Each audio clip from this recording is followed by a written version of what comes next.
সভা দিয়েছেন তাদেরকে আমি ধন্যবাদ জানাই। গোপালগঞ্জ বিশ্ববিদ্যালয়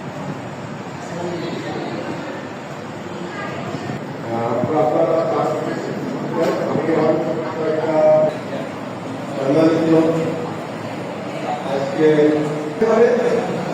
প্রত্যাশা করি ভালো ব্যবসায়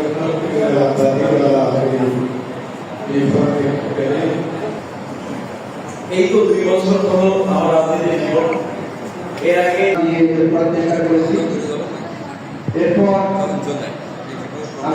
সূর্য সংঘ নড়াইল কর্তৃক প্রতি বছরই আমরা পাবলিক বিশ্ববিদ্যালয় মেডিকেল ইঞ্জিনিয়ারিং এ ভর্তি সুযোগপ্রাপ্ত কৃষি শিক্ষার্থীদের সংবর্ধনা দিয়ে থাকি। এবারও 2টি সেশন 2024-25 এবং 25-26 সেশনের শিক্ষার্থীদের সংবর্ধনা দেওয়া হয়েছে।